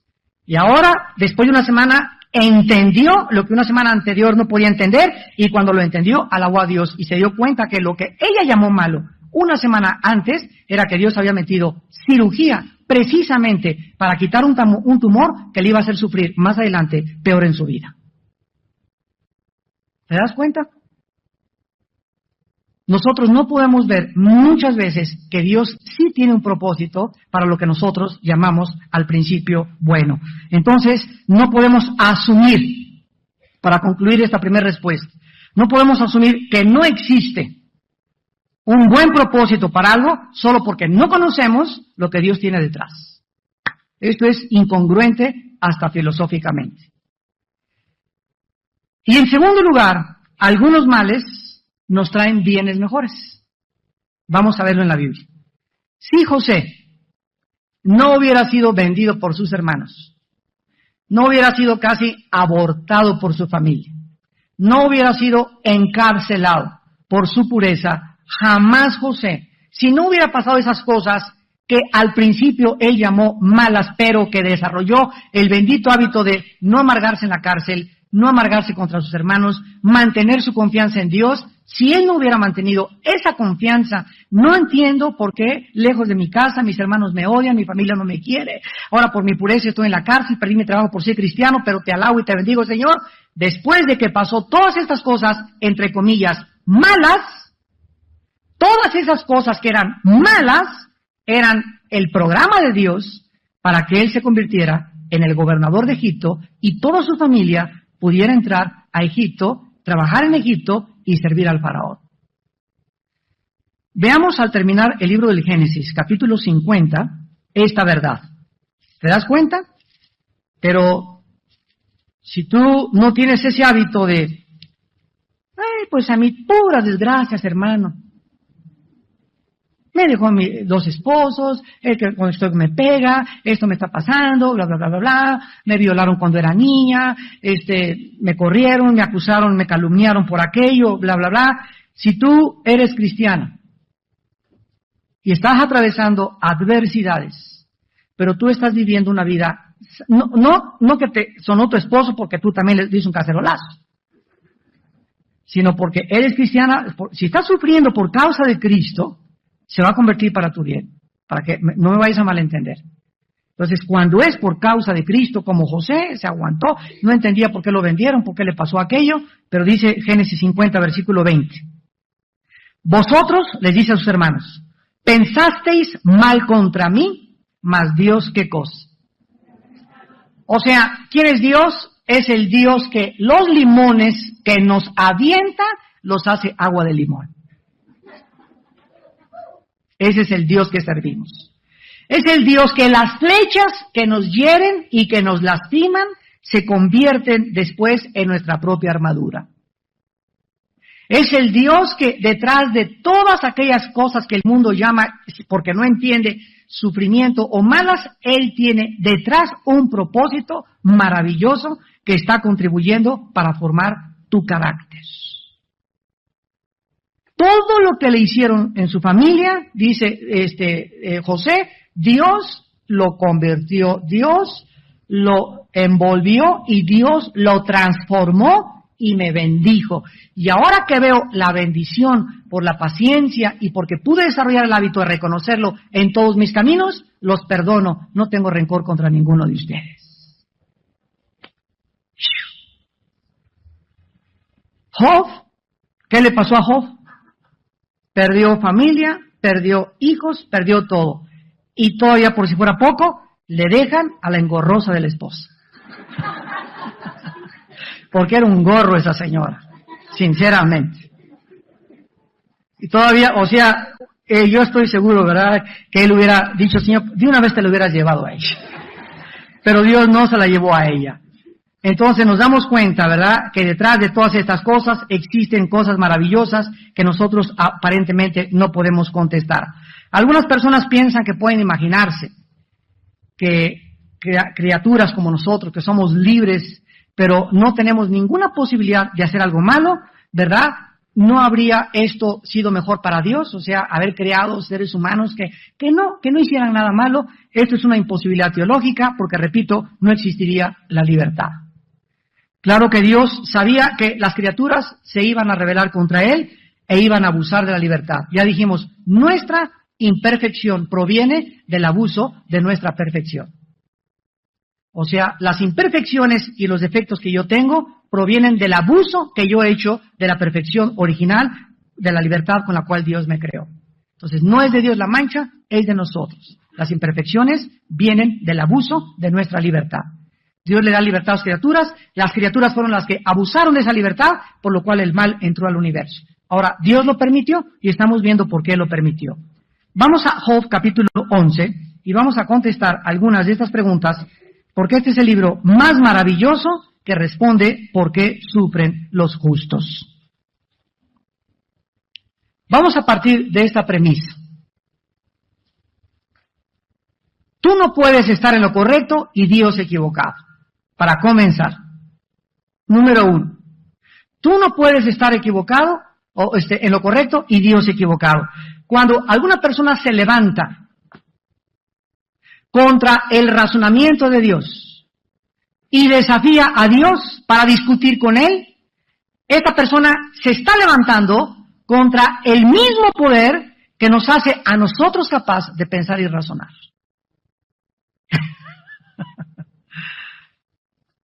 En el 2005 lo vas a entender. Cuando una persona desafía a Dios, ¿por qué esto se argumenta en mi mente finita de ratón de renacuajo que tengo? Bla, bla, bla, bla, me estoy levantando contra el mismo poder que me dio esa mente. Qué absurdo, ¿verdad? Es como tratar de cortar la rama que te está sosteniendo en el árbol. Exactamente lo mismo. Dice en Job capítulo 11, versículo del 7 al 9, Job 11, del 7 al 9, ¿descubrirás tú los secretos de Dios? ¿Dios tiene secretos? Si hubiera algún ser humano que conociera todos los secretos, pues ya no necesitaría a Dios, porque sería Dios. Entonces, si Dios es Dios, tiene que haber cosas escondidas que nosotros no comprendemos, ni entendemos, ni sabemos. ¿Los descubrirás tú? Imposible. Porque para que nuestra mente alcance la infinitud de la mente de Dios, repito, tendríamos que ser como dioses. Y no lo somos. ¿Llegarás tú a la perfección del Todopoderoso? Son preguntas relevantes que inmediatamente nos muestran la insensatez del alma humana. Dice Job, es más alta que los cielos, ¿qué harás? Es más profunda que el Sheol, ¿cómo la conocerás? Su dimensión es más extensa que la tierra y más ancha que el mar. Capítulo 2 de Job, versículo 13. Con Dios está la sabiduría y el poder. Suyo es el consejo y la inteligencia. ¿Qué necesitamos para comprender la vida? El sufrimiento, ¿por qué permite Dios el mal? ¿Qué necesitamos? Sabiduría. Esta no la tenemos. ¿Quién nos la tiene que dar? Dios. ¿Por qué? Porque es de Él. ¿Qué necesitas para tener esa sabiduría? Tener a Cristo en primer lugar en tu corazón. En segundo lugar, ya teniendo a Cristo en tu corazón, pagar el precio todos los días de tener comunión con Él a través de la Biblia. Y en tercer lugar, mantener una vida transparente en tu corazón, de santidad y de pureza. Y Dios te revelará los secretos profundos de su conocimiento. Créemelo. Vale la pena ser santos. Versículos 16 y 17. Con Él está el poder y la sabiduría, suyo es el que yerra y el que hace errar. Él hace andar despojados de consejo a los consejeros y entontece a los jueces. Job capítulo 28, versículos 12 y 13. Job 28, 12 y 13. ¿Mas dónde se hallará la sabiduría? ¿Dónde está el lugar de la inteligencia? ¿En la Universidad de Harvard? ¿En los montes Himalayas con los gurús, con tus padrinos? ¿Con el Dalai Lama? ¿Con Hare Krishna? ¿Con Buda? ¿Con Maciel, el jefe de los legionarios de Cristo? ¿Con el Papa? ¿Dónde está la sabiduría? Podríamos decir que en este planeta, para nada, la sabiduría se encuentra en Dios. Y dice el versículo 13, no conoce su valor el hombre, ni se halla en la tierra de los vivientes. Jesús dijo, yo he venido del cielo, yo soy la verdad, el camino y la vida. Dice Colosenses 2, en Cristo están encerrados todos los tesoros de la sabiduría y del conocimiento. Versículo 20 y 21, ¿de dónde pues vendrá la sabiduría? ¿Y dónde está el lugar de la inteligencia? Porque encubierta está a los ojos de todo viviente, y a toda ave del cielo lo oculta. Capítulo 33 de Job. 33, versículo 13. ¿Por qué contiendes contra Él? O sea, contra Dios. Porque Él no da cuenta de ninguna de sus razones. Así, síguete rompiendo la cabeza contra la pared. Por eso, todos, o el 80% de los ateos murieron locos. El más grande ateo del siglo XX, Friedrich Nietzsche, que escribió, Dios está muerto, a los 38 años se volvió homosexual y a los 41 años murió loco en un hospital psiquiátrico. El que dijo que Dios estaba muerto, murió y Dios seguía viviendo. Jean-Paul Sartre, el padre del existencialismo francés, en los 60 escribió el libro La náusea, el muro, dos de sus obras clásicas más famosas de la literatura atea, y al acabar el libro La náusea dice: toda mi vida me he dado cuenta que esto es como un basurero, y es como un muro enfrente de mí que veo que ya no puedo pasar. O sea, él trataba por medio de su mente finita darle respuesta a problemas que trascienden la capacidad para poder tener las respuestas. ¿Y qué sucedió? Escribió el libro del muro. Me choco contra una pared y dice: aunque yo sé que Dios siempre me ha perseguido, muero desesperado porque es demasiado tarde para buscarlo.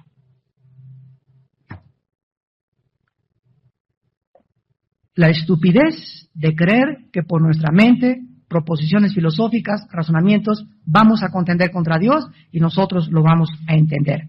Job 36. 22 al 23. He aquí que Dios es excelso en su poder. ¿Qué enseñador semejante a él? ¿Quién le ha prescrito su camino y quién le dirá: has hecho mal? ¿Quién está hablando todas estas cosas? El libro donde el hombre Job, más sufrido que la Biblia pone, nos revelan todos estos secretos.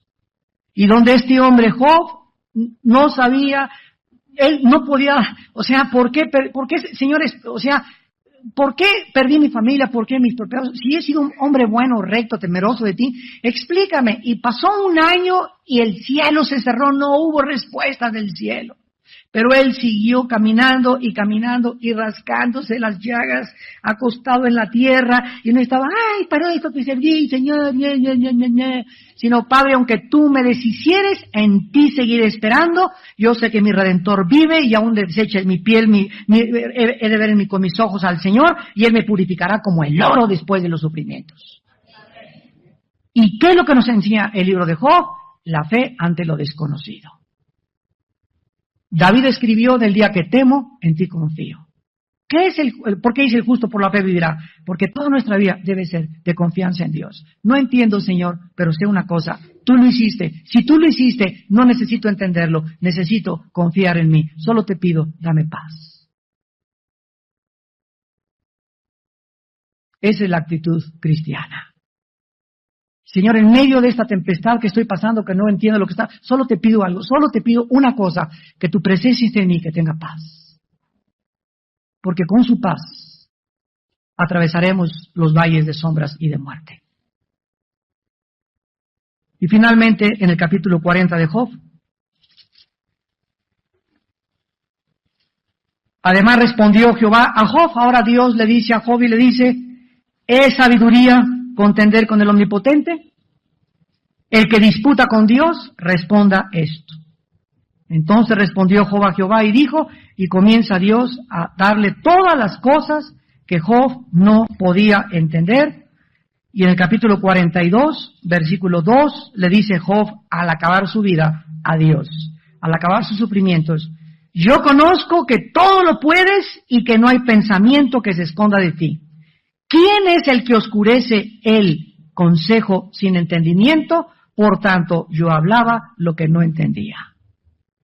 Cosas demasiado maravillosas para mí que yo no comprendía. Este es el resumen de la historia humana. Los filósofos y los ateos hablan y hablan en la televisión, en los libros, cosas que ni ellos entienden. Tratando de competir y de retar y decirle a Dios: te equivocaste en todo lo que hiciste, porque si yo hubiera me sentado en tu trono y si me das chance y eso, Dios, yo tengo mejor sabiduría para arreglar el mundo mejor que tú. Se creen mejores, más buenos y más misericordiosos que Dios, porque no saben lo que están diciendo.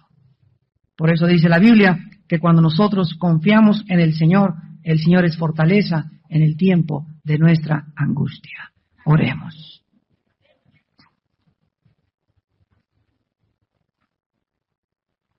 Señor, cuando oímos tu voz en la Biblia, enmudecemos.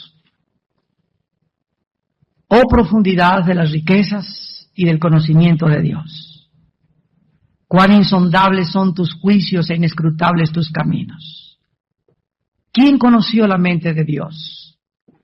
¿Quién le puede decir o aconsejar y decirle te has equivocado?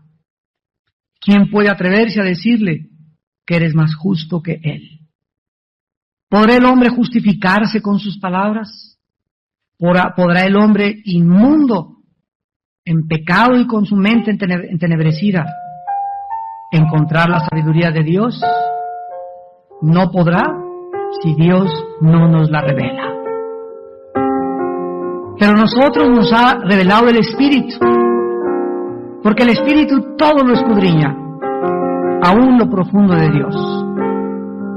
Y cuando tenemos paciencia en la vida y amamos a Dios con todo nuestro corazón y nos santificamos cada día más y nos limpiamos de contaminación de carne y de espíritu, perfeccionando la santidad en el temor de Dios, Dios abrirá las puertas de nuestro entendimiento. Torrentes y ríos de conocimiento y de luz entrarán a nuestra mente y a nuestro corazón. Ríos de agua viva, de gozo y de seguridad y de esperanza habrá en nuestra alma para seguir viviendo para el Hijo de Dios. Oh Dios, qué grande eres. Si pudiésemos contar tus maravillas, no habría número para determinarlas. Tú conoces nuestros pensamientos aún de lejos. Los pelos de nuestra cabeza están contados. Tú sabes cuántos granos de arena hay en el mar y el nombre de los billones de estrellas que existen en tu universo. Tú eres muy grande. Cơ hội chưa thể thành công. Lâm Tông, Trọng Châu, đường chuyền dành cho Duy Linh. Nguy hiểm quá. Cơ hội dành cho Giang Châu. Rất may mắn khi những cầu thủ áo vàng đã lui về hỗ trợ kịp thời. Đường chuyền dứt điểm, vẫn là những cú đá rất mạnh của Trọng Nhây, nhưng không thể vượt qua được Lâm Tông.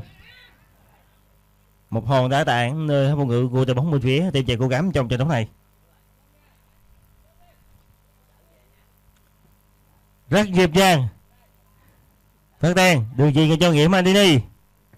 Dứt điểm từ xa, không được. Cú đá vừa rồi của Nghĩa Mandini chưa đủ độ khó để có thể đánh bại được Huỳnh Thành Kheo Bập.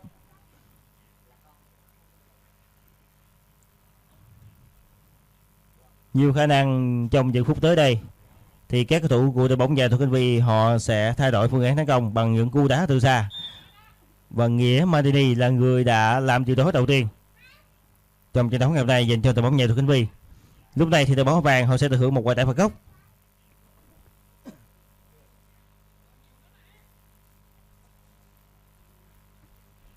Không được, chưa thể có được một tình huống đánh đầu. Thanh Vũ, đường chuyền dành cho vị trí của Giang Châu. Không thể có được một pha đưa bóng vào trong dành cho Di Linh.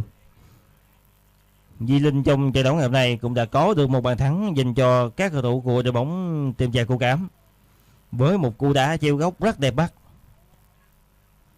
Như vậy đến thời điểm này, người đã ghi bàn dành cho các cầu thủ của đội bóng team chài Cố Cám đó là vị trí của Thịnh Duy, Duy Linh và cả Trọng Châu với cú đá từ xa rất đẹp mắt. Trong khi đó, người đang ghi bàn dành cho đội bóng nhà Thuộc Kinh Vi đó là vị trí của Thành Đạt.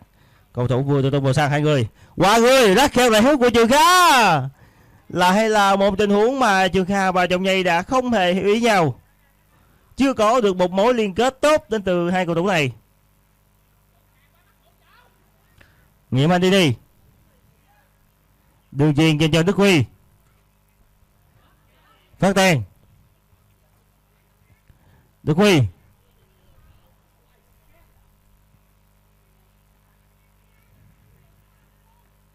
tiếp tục là những tình huống bàn bạc rất nhịp nhàng từ các cầu thủ của đội bóng bên phía nhà thủ Khánh Bê. Chưa thể có được bàn thắng với cú đá vừa rồi của Trường Kha. Cú đá vừa rồi của Trường Kha là khá mạnh. Chúng ta hãy xem lại tình huống phản công vừa rồi. Hàng phòng ngự của đội bóng bên phía team chài Cố Cám đã bỏ rất trống đối với tình huống di chuyển vừa rồi của Trường Kha.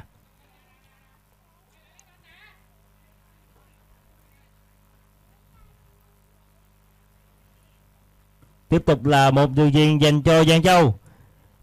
Gần như Giang Châu đang thi đấu bao quát trên sân lúc này.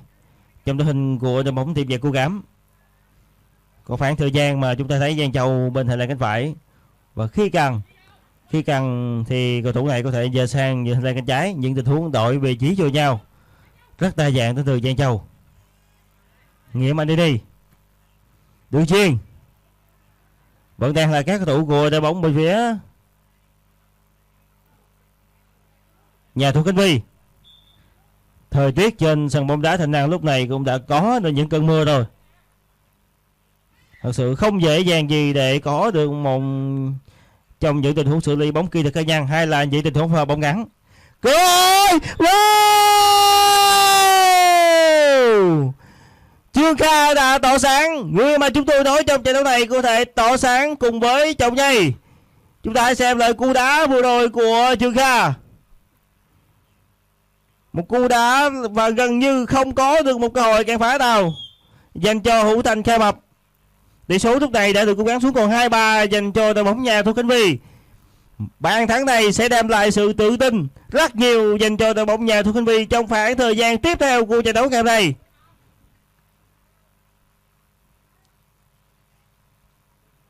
Trương Kha là một cầu thủ có qua khả năng làm bàn tốt, và trong những trận đấu gần đây thì Trương Kha vẫn đang tịch ngồi, và lúc này một bàn thắng sẽ giải tỏa rất nhiều những tâm lý dành cho cầu thủ trẻ bên phía đội bóng nhà thủ Khánh Vy. Và đôi khi chúng ta cũng không nên gây áp lực đối với những cầu thủ trẻ quá nhiều. Hãy để cho họ có được sự thoải mái trong lối chơi.